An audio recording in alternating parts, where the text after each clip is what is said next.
berbudi pada tanah akan mendapat hasilnya. Begitu juga dengan tanaman pokok cili merah gesir yang disediakan oleh Datuk Haji Zainab bin Sakop yang berkeluasan hampir 8,400 kaki persegi yang dapat menampung 1,300 polybag pokok cili merah di ladang ini. Mari kita ikuti kisah ladang cili merah ini.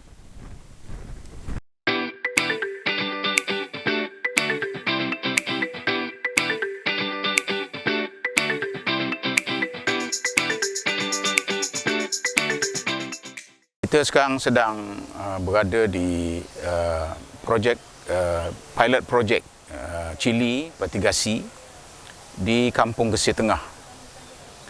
Projek ini ialah satu projek patigasi cili yang telah pun dimulakan di Asrama Kasih Serendah. Program ini ditemui oleh Yayasan Basmi Kemiskinan bagi satu pendekatan baru, inovasi, bagaimana pembasmian kemiskinan itu dapat kita laksanakan dengan memanfaatkan teknologi baru daripada pertanian. Maka pertanian yang kita pilih ialah cili merah. Pasaran cili merah ini sangat besar di tanah air kita, dan dalam keadaan COVID sebegini kita dapati bahawa food security kita di dalam keadaan bahaya, di mana negara-negara pengeluar kepada barangan-barangan makanan ini biasanya akan menumpukan bekalan makanan ini untuk negara mereka. Kalau dah berlebih baru dihantar keluar. Jadi Yayasan Basmi Kemiskinan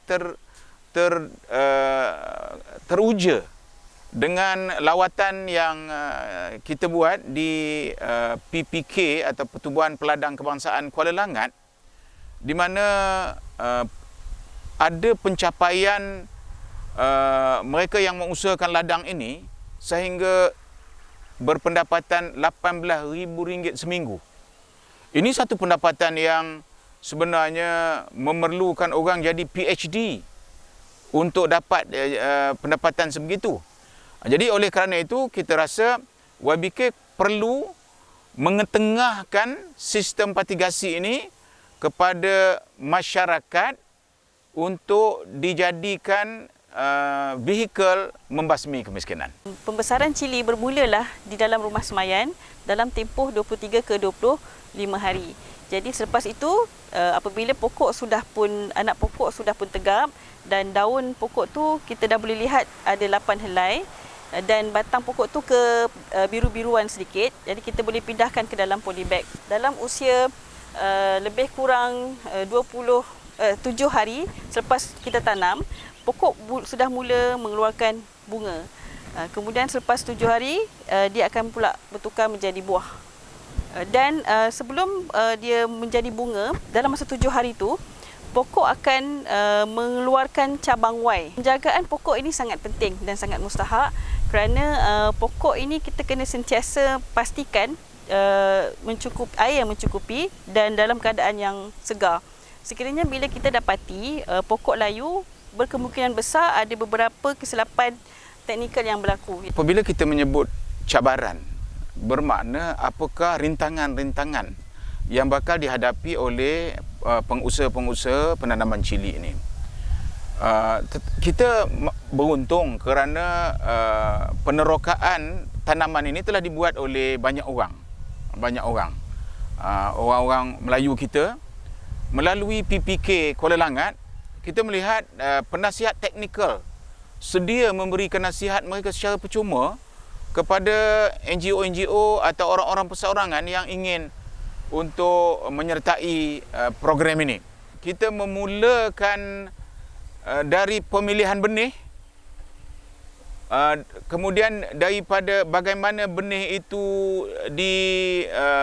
ditanam, berapa hari dia berada di bilik semayan, kemudian pemindahan kepada polybag, kemudian apakah serangga-serangga yang dijangka akan menyerang, apakah racun-racun yang patut dipakai, dan apakah sistem yang misalnya kalau dulu sistem pengairannya lah manual, pakai baldi dan sebagainya. Tapi sekarang dengan sistem yang baru ini akan diterangkan oleh orang teknikal nanti, kita mempunyai satu sistem di mana racun serangga dengan baja dan sebagainya itu diletakkan di dalam satu tangki besar, kemudian digaul, lepas itu air tersebut dilepaskan dalam masa 10 minit atau setengah jam dan dia akan memasuk ke setiap polybag.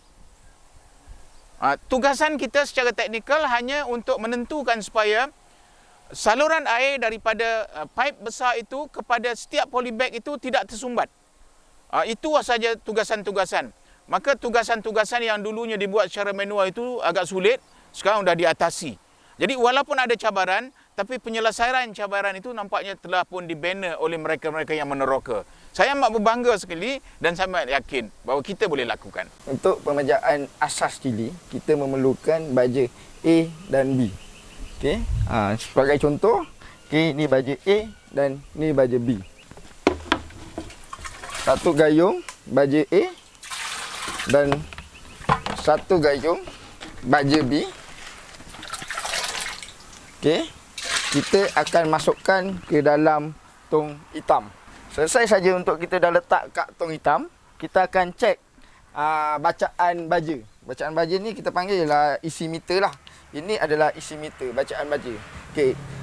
Pokok besar, semakin besar pokok, akan besarlah isi meter kita ni, bacaan dia. Untuk makluman juga, baja untuk cili ni siang saja. Siang, maksudnya malam tak ada. Pembajaan ni berlaku pada siang hari saja. Okay, untuk meracun, waktu sesuai untuk meracun pada awal pagi dan pada malam lah. Sebab dia sejuk kan, kalau tengah hari dia panas. Jadi waktu yang betul-betul sesuai lah, saya boleh katakan sesuai untuk meracun pada jam pukul 6.30 pagi macam tu, selepas subuh. Okay, ataupun pukul 8 malam, 9 malam macam tu. Kita ada dalam 10 lah, 10 jenis racun sebenarnya. Okay, mengikut kepada, contoh kita ada serangga perosak, tu tengok pada serangga perosak. Okay. Kat sini kita ada bacaan dia. Okay, bacaan untuk bancur racun. Ini cara meracun yang betul. Atas, tepi, okay, bawah. Itu cara meracun yang betul. Okay, atas, okay, tepi dan bawah. Kepada belia, kepada ibu tunggal yang tercari-cari apakah bidang kita nak masuk.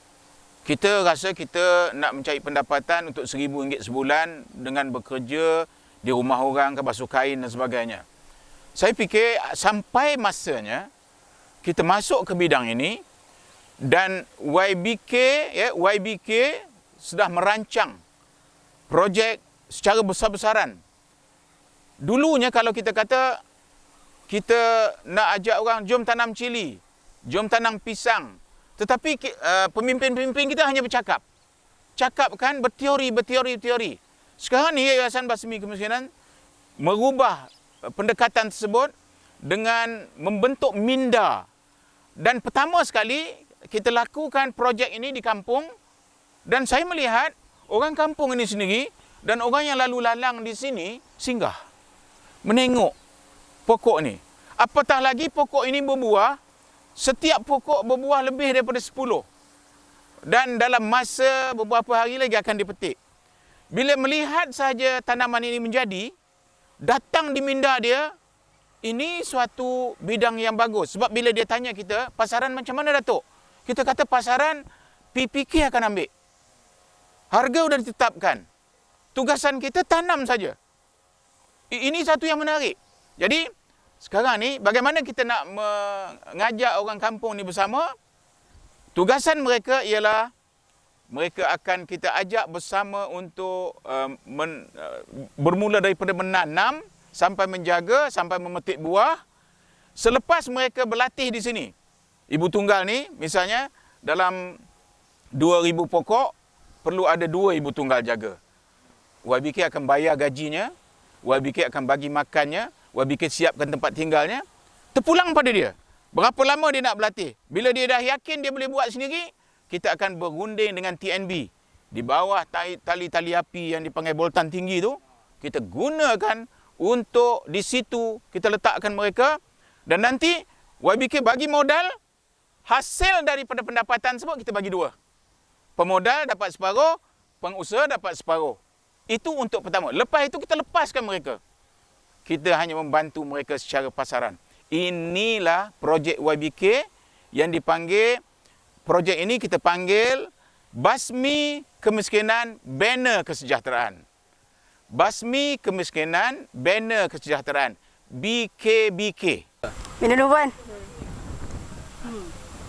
Sedap idea. Diharapkan perkongsian ini dapat memberi manfaat kepada kita semua. Semoga kita berjumpa lagi. Saya, Rohaida Ismail melaporkan dari Ladang Cili Merah, Gresik. Bye. Okey, Puan. Sama baliklah. So sedap.